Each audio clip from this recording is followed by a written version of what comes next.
오늘은 이미 와 있는 종말이라는 제목으로 말씀의 은혜를 나누겠습니다. 제목은 주삶에 있는 제목이라 붙였는데 오늘 내용하고는 조금 안 맞는 것 같지만 그래도 말씀의 은혜를 나눌게요. 오늘 새벽에 이미 앞 내용을 살펴봤죠. 베다니에 살고 있는 이 나사로, 그리고 그의 누이 마르다와 마리아, 이들은 예수님과 친밀했던 사람들이라고 했습니다. 그죠? 이들을 특별히 사랑했다고 말씀하고 있거든요.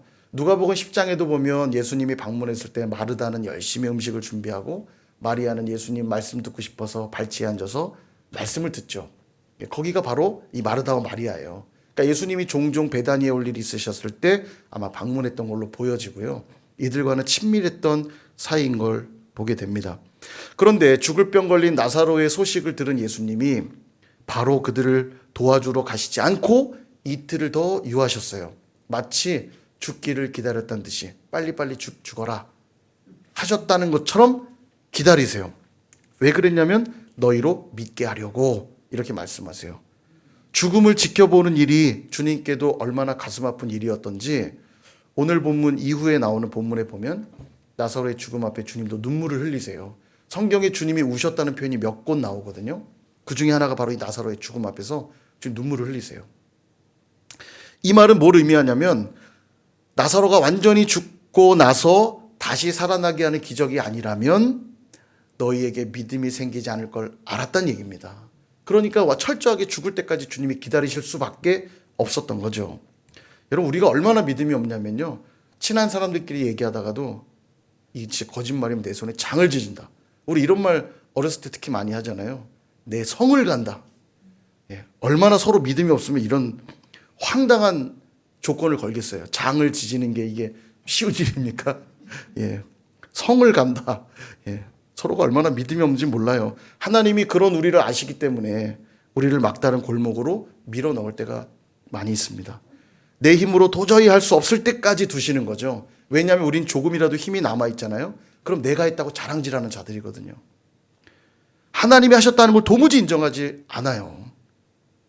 그러니까 주님은 이틀, 3일, 사흘까지라도 완전히 다 죽을 때까지 기다리시는 겁니다. 여러분, 물에 빠진 사람 건질 때 어떻게 건지는 알죠? 물에 빠진 사람이 이 괴력이 나오는 거 아시죠? 살기 위해서 막 다 잡아 끌거든요. 물에 빠진 사람 건질 때 요령이 있어요. 막 물을 먹이죠, 일부러. 뒤로 가서, 절대 앞으로 가면 안 됩니다. 뒤로 가서 끌고 나오는데 저항이 심할 경우엔 물 먹입니다. 그래야만 꺼내요. 이게 살아있잖아요? 그럼 막 사방에 잡히는 살려달라고 막 다 잡아당기기 때문에 같이 죽습니다, 여기. 그러니까 이제 구조사들이 들어가면 막 물을 먹이기도 해요. 기절시켜야죠. 그럼 뭐 기절하기 전엔 나올 수가 없으니까요. 근데 하나님 우리 그렇게 하실 때 있어요. 우리를 살리기 위해서 완전히 죽어질 때까지 기다리실 때가 분명히 있습니다. 자, 여러분, 문제가 없어도 우리는 늘 주님을 찾아야 되는 존재들이지만 특별히 문제를 만나면 빨리 주님을 찾는 게 신상이 좋아요. 주님이 나를 빨리 찾아오라고 사인 주시는 거거든요. 그러므로 바닥 볼 때까지, 다 잃어버릴 때까지 여러분 버티시면 안 돼요. 기도원에 가보세요. 막 구구절절한 사연들이 넘쳐납니다. 3억 빚을 지고 와서 기도하지 않을 수가 없어요. 그때 옆에서 나는 30억입니다. 이러고 있고요. 간증 집회도 보세요. 사는 게 아니에요. 살아왔던 삶의 얘기를 들으면 아이고 세상에 주여. 그러고 듣잖아요. 근데 중요한 건 뭐냐면 그들의 결론은 똑같아요. 그 어려운 문제들 때문에 하나님께 구했고 그분을 만났다는 결론이 똑같아요. 그렇지 않습니까, 여러분? 그러므로 사랑하는 여러분, 어려운 문제가 있으시다면 빨리 주님을 찾고 구하는 자리로 나오실 수 있기를 축복합니다. 버티지 마세요. 버티면 버틴 만큼 손해입니다. 여러분, 아프고 나서 치료하는 것보다 더 좋은 건 예방하는 거 아닙니까? 정기검진에서 빨리 문제를 발견하면 금방 치료가 쉬운데 실컷 아프고 나서 치료하는 건 힘들잖아요. 그래서 저는 금요성령 집회는 문제 해결을 구하는 은혜의 밤이라고도 말씀드리고 싶지만 금요성령 집회는 문제를 예방하는 은혜의 밤이라고도 말씀드리고 싶어요. 처음에 말씀드렸다시피 금요성령 집회만큼은 여러분 삶의 우선순위에서 빼지 마십시오. 다른 것과 양보하지 말고 딱 못 박아두세요. 죽어도 어디서 죽는다? 여기 와서 죽는다. 대답 안 하시네요. 안 하려고. 시켜야지 계속. 죽어도 여기 와서 죽는다. 자도 여기 와서 잔다. 뭘 안 할게요. 여기 와 주무세요. 저 뒤에 잠옷실에 탁 누워서. 예. 은혜가 이게 신기한 게요. 은혜 받는 곳에 있어야 은혜를 받아요. 이게 신기합니다. 내가 은혜 받을 만큼 집중되지 않는 때라도 은혜가 강력히 부어지잖아요. 은혜를 받아요. 들린 그 한 단어 같다고도 뒤집어지는 일이 있고요. 그냥 그 예화 속에 나오는 그 어떤 감정 하나로도 뒤집어지기도 하는 겁니다. 그래서 은혜의 자리는 사모하며 나와야 돼요. 그렇다면 주님께서는 오늘 나사로의 죽음과 부활 사건을 통해 우리에게 뭘 가르치고 싶으신가? 과연 우리는 뭐가 죽어져야만 부활을 경험할 수 있는가? 오늘 그걸 좀 나누기 원합니다. 오늘 17절을 보시면 나사로는 이미 죽었고 무덤에 안치한 지 4일이 지났다고 말합니다. 사흘, 4일이요. 그러니까 주님은 죽은 지 4일이 될 때까지 기다리셨다는 이야기입니다. 고의적으로 그렇게 했다는 얘기예요. 우리도 이제 장례를 하면 3일장을 제일 많이 하죠. 3일장을 하는 이유가 뭐냐면 혹시라도 그 사람이 다시 살아날 수 있는 가능성의 시간을 3일로 보는 거거든요. 혹시 병풍 뒤에서 벌떡 일어날 수도 있으니까 기다리는 거예요. 3일까지.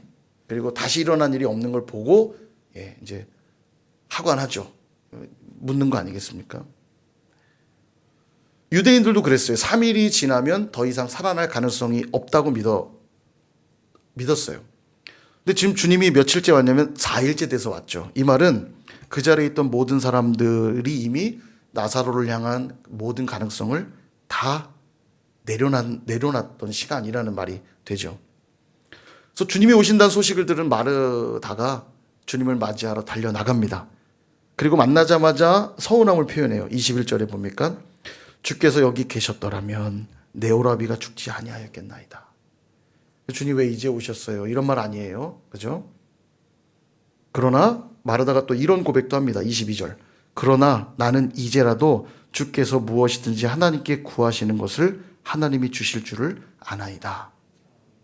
되게 훌륭한 믿음 가진 것처럼 보이죠? 과연 그럴까? 예수님이 이 믿음의 고백을 한 마르다의 이야기를 듣고는 곧바로 뭐라고 말씀하시냐면 네 오라비가 살아나리라. 다시 살아나리라. 이 선포를 하니까 마르다가 이렇게 답합니다. 24절.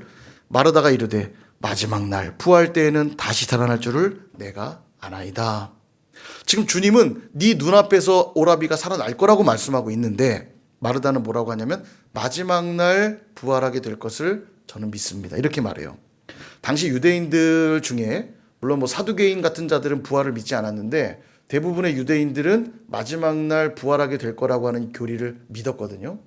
그러니까 지금 마르다는 일반적인 고백하고 있는 거예요. 일반적 고백. 어떤 믿음의 고백을 하고 있는 게 아니라 당시의 사람들이라면 다 믿고 인지하고 있는 일반적인 고백. 그러니까 지금 주님이 해주신 말씀에 대한 믿음의 반응은 아니었다는 얘기예요. 여기가 중요한 포인트입니다. 마르다가 한 말은 믿음의 말처럼 보이긴 했지만 주님의 말씀과는 무관한 고백이었다는 점에서 온전한 믿음이라고 할 수가 없다는 거죠. 그럼 그가 한 말은 뭔가? 그것도 믿음은 믿음인데 일종의 자기 믿음, 말하자면 자기 신념, 자기 열심, 자기 고집 같은 거라고 표현할 수 있겠습니다. 모든 사람들은 그래요. 자신만의 인생을 살아가거든요. 아무리 가족이라고 해도 생각이 다 다르고요. 심지어는 한날 한시에 태어난 쌍둥이들끼리도 달라요. 같이 태어났어도. 누구나 사람은 자기의 경험과 습관 속에서 자신만의 신념과 철학들이 생겨나게 되어 있거든요. 그러다 보니까 똑같이 하나님 말씀을 들어도 자기 신념 속에서 받아들이며 그 믿음의 내용이 달라지기도 해요. 저 그런 경험 많이 합니다. 강단에서 막 열심히 말씀 전했는데 이분이 들은 은혜가 다르고 이분의 은혜가 달라요. 은혜라고는 표현했지만 다르게 이해하신 분들이 꽤 많아요. 그런 의도로 말씀을 전한 건 아닌데 하고 엉뚱하게 이해하시는 분들이 제법 있어요. 우리는 이제 개성이란 이름으로 자유라는 이름으로 또 전통이란 이름으로 틀린 것들을 우기기 시작할 때 심각한 문제가 일어나기 시작합니다. 분명 네 오라비가 살아날 것이다 라고 말씀했지만 전혀 받아들이지 못해요. 단지 믿음이 있어 보이는 말들만 늘어놓을 뿐이죠. 마지막 날 부활을 믿습니다. 여러분 그렇게 기존에 내가 가지고 있었던 경험, 지식, 철학 이것들이 믿음이란 이름으로 붙들려 있을 때 주님이 말씀하셔도 씨알도 먹히지 않는 거예요. 성령께서 계속 내 안에 말씀하셔도 받아들이지 않게 된다라는 거죠. 그래서 이 신념, 철학, 지식, 생각들, 고집들 이런 것들이 깨져야, 이런 것이 완전히 박살이 나야만 그때로부터 진짜 믿음이 시작되기 때문에 주님께서는 나사로가 죽은 지 4일이 될 때까지 기다리실 수밖에 없었다는 거예요. 자신들의 모든 가능성을 다 내려놓은 그 시간까지 기다리시는 거죠. 우리가 어떤 놀라운 사실을 깨달을 때 그런 말 하잖아요. 망치로 한 대 맞은 것 같았다. 청천벽력 같았다. 마른 하늘의 벼락 같았다. 막 이런 얘기 하지 않습니까? 그리고 그 일 이후로 삶이 달라지기도 하죠. 이 말은 이전에 내가 붙들고 있었던 어떤 신념, 철학, 고집, 관념 이런 것들이 깨달아졌다는 얘기고, 무엇인가 새로운 지식이 들어왔다. 새로운 것을 깨달았다는 표현이에요. 그렇게 돼야 우리 삶의 변화가 사실 시작이 되거든요. 예전에도 한번 말씀드렸지만 알이 스스로 깨고 나오면 병아리가 되고, 남이 깨면 뭐가 됩니까? 후라이가 되죠. 예, 남이 깨면 후라이 되는 겁니다. 남이 시켜서 하는 건 진짜 내 것이 아니에요. 내가 깨닫게 되어서 내 스스로 껍질을 깨고 나오게 된다면 부화하게 되는 거죠. 지금 TC 교사대학이 목요일에 시작이 됐습니다. 조성경 권사님 할만하세요? 예, 끄떡끄떡 하셨는데 힘드시죠? 안 힘드신가 봐요. 할렐루야. 예. 아마 이틀밖에 안 됐지만 벌써 힘들다는 생각 드시는 분들이 있을 겁니다. 이게 해보면 되게 유익하긴 한데 생각보다 외울 것도 많고요. 과제도 많아요. 2주 정도 진행이 되는데 생각보다 힘듭니다. 내 모든 생각과 경험 다 내려놓고 나 이 2주의 시간을 통해 내가 하나님 만나고 내 복음을 확인할 거야 라고 하는 이 분명한 결단으로 나가면 특별한 은혜를 분명히 체험하게 될 겁니다. 이 시간을 통해서 새로운 변화들이 시작될 거예요. 그런데 하라니까 하고, 목사님이 하라니까 안 할 수 없어서 하고, 체면 때문에 하고, 간신히 2주 그냥 시간이나 떼어봐야지. 그렇게 하면 변화를 경험할 수 없는 거죠. TC만이 아닙니다.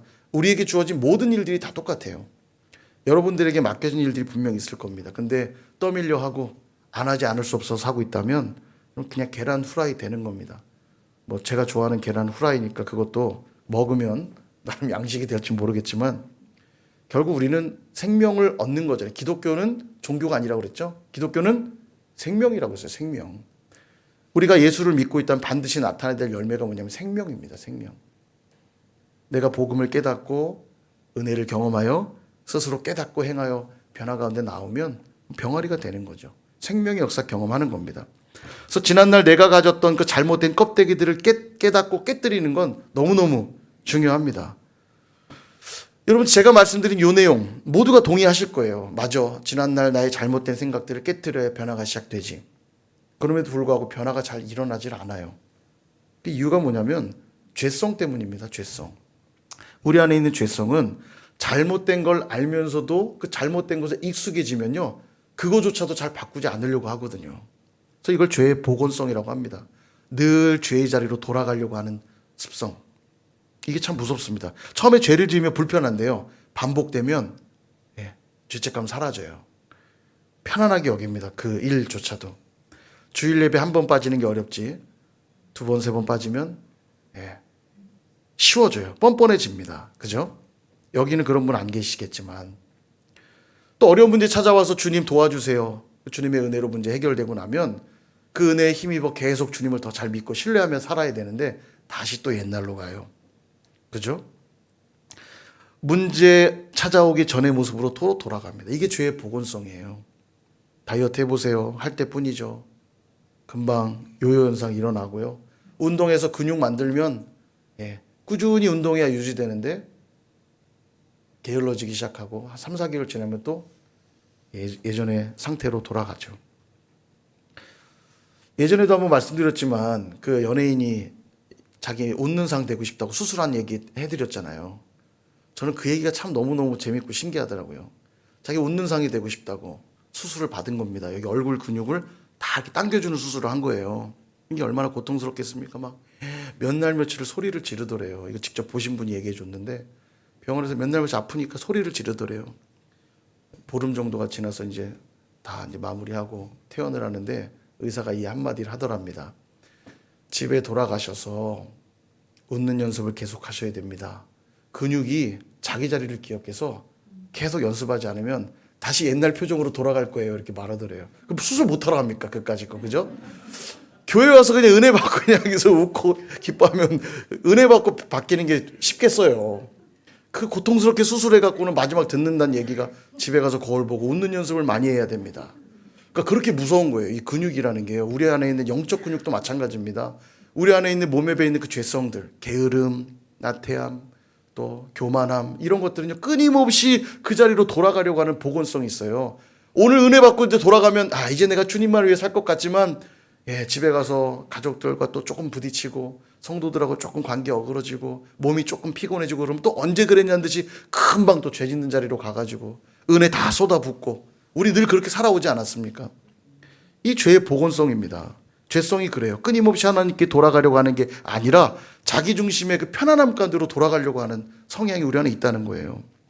한센병 그렇지 않습니까? 나병, 성경에 나병이라고 나오는 한센병이 이게 보기는 되게 흉측한데 고통을 못 느낀다고 그러잖아요. 고통이 없다는 건 편안한 게 아닙니다. 내 삶이 그냥 편안하고 고통이 없다는 건 좋은 게 아니에요. 축복이 아니에요. 정말 심각한 병에 걸렸다는 반증입니다. 아프고 연약함을 아는 자들은 자기를 관리하지만 아프지 않다고 생각하면 절대 자기 관리하지 않거든요. 그래서 하나님이 우리 삶에 자꾸 고통스럽고 아픈 시간들을 허락해 주시기도 하는 거예요. 오늘 나사로의 죽음을 지켜보아야만 했고 장례한 지 4일이 지나야 하는 이 고통의 시간을 통과하도록 기다리시는 거예요. 그 아픔을 느끼고 그래야 뒤를 돌아보게 되니 지난날 자기의 고집스럽고 딱딱했던 마음, 교만함, 생각들 이걸 깨트릴 수 있는 상황 가운데 갈 수 있거든요. C.S. 루이스의 스크루테이프의 편지 몇 번 소개해드렸죠. 사단의 전략을 재밌게 표현한 그런 소설이에요. 거기에 보면 사단의 전략을 이렇게 책에 써 있습니다. 한번 읽어드릴게요. 재밌습니다. 인간을 진정으로 속이려거든 아무런 걱정 없이 잘 살게 해주어야 한다. 사람들은 잘 살기 위해서 최선을 다한단다. 그러다 보면 자신도 모르는 사이에 잃는 게 있지. 건강, 자신의 내면, 그리고 가족. 또 어떤 이들은 돈을 벌기 위해 열심히 일하다가 건강을 잃어버린 후 그 건강을 찾기 위해 자기가 번 모든 돈을 써버리고 말지. 건강을 되찾을 때쯤 그의 인생도 끝나버린단다. 기뻐하렴. 대부분은 그것도 찾지 못하고 삶을 끝낸다. 마귀처럼 읽어야 되는데 이 마귀 얘기예요. 대부분 그것은 찾지 못하고 삶을 끝낸단다. 다정한 얘기 아닙니다. 이거 지금 사탄의 편지예요. 인간을 진정으로 속이고 괴롭힐 땐 고통을 주어서는 안 된단다. 인간은 고통을 당하면 자기 삶을 돌아보거든. 그리고는 방향을 수정해버리지. 그러니 아무 생각 없이 잘 살게 내버려 둬. 그리고 맨 마지막에 한 방에 보내버리렴. 정말 C.S. 루이스는 천재입니다. 이 사단의 전략을 되게 재미있게 이 스크루테이프가 자기 조카 사탄인 워무드에게 쓴 편지 형식으로 사단이 우리에게 어떤 전략을 가지고 다가오는가를 썼어요. 여기서도 그 얘기를 하는 겁니다. 고통을 절대 주지 마라. 고통은 인간을 돌아보게 만들기 때문에 고통을 주지 않으면 절대 삶을 바꾸지 않을 거기 때문에 마지막에 한 방에 그냥 보내버리면 된다는 거예요. 편안하고 안락한 삶, 자기를 돌아보지 못하게 하는 이 시대의 우상이라고 저번에도 한번 말씀드렸잖아요. 오늘날 최고의 우상은 안락함인 것 같아요. 편안함. 편안하니까 너무 좋죠. 큰 집에서 좋은 차 타고 돈 많이 벌어서 하고 싶은 거 하면서 살면 주님조차도 필요 없다 느끼는 이 상태. 죽음으로 가는 길 아닙니까? 그동안 내가 쌓아왔던 잘못된 그 믿음의 내용 가지고 딱딱한 율법의 갑옷을 단단하게 만들어 입어서는 내가 그저 알고 있는 게 전부인 양, 그게 다 맞는 것인 양, 오늘도 열심히 주님의 말씀을 밀어내고 있다면 그는 절대로 죄에 대한 자각을 얻지도 못할 것이고 진리에 대한 깨달음도 불가능할 것이기 때문에 결국 하나님의 말씀도 경험할 수 없고 기적도 체험할 수 없다는 겁니다. 수요 SBS에 점점 사람이 줄고 있는 것 같아요. 왜 안 나오시죠? 안 배워도 된다고 생각하는 겁니까? 아니면 너무 어려워서 하기 싫다고 생각하시는 겁니까? 뭐가 되었더라도 제가 볼 때 둘 다 합당한 생각은 아닌 것 같아요. 어렵다면 더 배워야 될 것이고요. 안 배워도 된다고 생각하는 건 진짜 교만한 모습일 거예요. 아까도 말씀드렸지만 은혜 받는 건 우리의 생각과 달라요. 성경에 한 단어가 꽂히면서도 우리는 뒤집어지기도 하는 겁니다. 성령이 어떤 감동을 주시는 순간에도 우린 뒤집어지기도 하거든요. 제로 콜라 좋아하십니까? 콜라 좋아하세요? 콜라? 아까 우리 김영만 전사님이랑도 아까 뭐 일을 좀 보고 이현수 집사님 그 햄버거 보스턴 햄버거 가게 들어갔다가 간단히 치즈 스틱이랑 콜라를 이렇게 먹었어요. 콜라를 이렇게 봤는데 이현수 집사님 제로 콜라로 드시지 그러세요? 이렇게 말씀하시더라고요. 제가 어제 명지 대학생들 방중 모임을 했습니다. 음식을 시켰더니 콜라가 2개 왔어요. 하나는 일반 콜라, 하나는 제로 콜라. 근데 애들이 묻는 거예요. 어떤 거 따라줄까 서로 이제 묻는 거예요. 사람들이 뭘 선택할게요? 다 제로 콜라 선택했어요. 자기는 제로 콜라가 좋대요. 근데 내용이 왜 그러냐? 왜 제로 콜라가 좋냐? 살이 안 찌니까. 예. 정말 그런가요? 제로 콜라 먹으면 살이 안 찌나요? 그냥 심리적 안정을 위해 마시는 거 아니에요? 너무 먹고 싶은데, 너무 먹고 싶은데, 자기 합리화하려고 제로 콜라 선택하는 거 아니에요? 건강을 생각한다면 콜라를 그냥 마시지 말아야죠. 그죠? 우리 생각이 진짜 얄팍해요. 죄를 짓기 위해서는 어떤 합리화라도 동원하는 게 우리입니다. 꿩이 도망갈 때 그런다고 그러잖아요. 머리만 착 쳐박는 거 아닙니까? 그럼 하늘의 매가 아이고 저기 숨었네. 그리고 팍 물어가는 거 아니겠어요? 머리 숨기면 숨은 겁니까 그게요? 근데 우리 그러고 있어요. 머리만 숨기면 안전하다고 생각하니까 제로 콜라 먹으면서 나는 살찌지 않으니까 괜찮아. 그리고 콜라 먹는 거예요. 제로 콜라. 똑같습니다. 주일 예배 한번 드렸으니까 수요일 금요일 안 가도 되겠지. 수요일 금요일 갔으니까 뭐 새벽 기도까지 가서 기도하지 않아도 되겠지. 혹시 그런 생각들 하고 있지 않습니까? 예. 우리는 은혜 현장에 도리어 머리를 디밀어야죠. 은혜 현장에 머리를 디밀어야죠. 은혜는 누구에게 임합니까? 사모하는 자에게 임하는 거예요. 사모하는 자에게. 나를 간절히 찾는 자가 나를 만날 것이니라. 나를 존중히 여기는 자를 내가 존중히 여길 것이니라. 이 말씀을 여러분 믿으신다면 은혜를 사모하는 자의 머리를 디밀어야 돼요. 세상을 향해 머리에 디밀지 않고 나는 오늘도 하나님을 향해 머리를 디민다. 고백해야 됩니다. 그러므로 오늘 우리에게 필요한 건 뭐냐면 주님과 관계없는 자기 신념, 습관, 철학, 게으름, 핑계 이 모든 것들에 대해 우리는 사망 선고 내리셔야 돼요. 받아들이고 싶지 않지만 나사로의 죽음이 있어야만 그 이후 주님의 말씀이 들려지고 부활의 기적을 체험하는 것처럼 우리 앞에 주님과 무관한 모든 것들에 대해 우리는 과감하게 사망 선고를 내릴 수 있어야 됩니다. 그래야만 부활의 주님 만나는 거예요. 우리 25절과 26절 같이 한번 읽어보겠습니다. 시작. 예수께서 이르시되 나는 부활이요 생명이니 무릇 살아서 나를 믿는 자는 영원히 죽지 아니하리니 이것을 내가 믿느냐? 아멘. 이것을 내가 믿느냐? 아멘. 이 정말 믿으신다면 주님과 무관하게 내 안에 형성되었던 모든 헛된 것들 마치 그것이 나를 살려준다고 믿었고 그래서 거기에 안주하고 있었던 그 모든 것들에 대하여 오늘 이 밤에 여러분 사망 선고를 내리셔야 돼요. 그럴 때 우린 부활의 주님을 만나고 부활 신앙으로 살아가게 되는 겁니다. 말씀을 정리합니다. 사랑하는 여러분, 우리가 기억해야 될 건 뭐냐면 오늘 이 나사로가 죽었다가 살아났다는 이야기가 아니에요. 그 자체가 중요했다면 지금도 나사로는 살아 있어야 됩니다. 주님의 부활은 이렇게 2000년이 지나도 유효하다는 걸 보여줘야 돼요. 가슴에 나사로라고 하는 명찰을 딱 달고 내가 바로 그 2000년 전에 다시 살아난 그 나사로입니다. 그러나 나사로는 어느 시점인가 다시 죽었을 거예요. 무덤에 그는 갇혔습니다. 이 말은 단순히 죽은 나사로가 살아났다는 것 자체가 주님이 목표한 자리가 아니란 얘기예요. 요한복음에서 표적은 뭐라고 말씀드렸죠? 이정표라고 그랬죠? 이정표. 이정표 밑에서 나는 도착했어 말하면 어리석은 일이잖아요. 뭘 가리키고 있느냐? 주님의 부활하심에 대한 예표고요. 더 나아가 지금 저와 여러분이 그 부활의 주님을 믿게 되면 우리 또한 주님처럼 부활하게 되어 영원히 살게 될 거라는 걸 가르치고 계시는 거예요. 생각해 보세요. 나사로는 물론 그의 누이들이 주님의 이 부활하게 하신 이 사건을 경험하고는 평생 그 주님을 믿으며 살지 않았겠어요? 부활신앙 가지고 살지 않았겠어요? 눈앞에서 복격했으니까요. 우리도 마찬가지입니다. 부활은 우리 육신이 죽은 이후 오게 될 시간만을 말하지 않고요. 바로 오늘 우리의 신앙이 부활 신앙이 되어야 한다는 걸 말씀하고 있는 겁니다. 그러기 위해 부활 신앙으로 살지 못하도록 하는 우리 안에 있는 잘못된 신념들, 철학들, 경험들, 생각들, 이론들, 게으름, 합리화, 이 모든 것들에 대해 우리는 사망 선고를 내리셔야 돼요.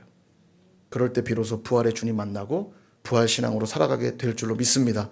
오늘도 내가 고집하는 신념의 끝이 믿음의 시작임을 기억하고 매일매일 부활의 기적을 체험하시는 저와 여러분 다 되시기를 주님의 이름으로 축원드립니다.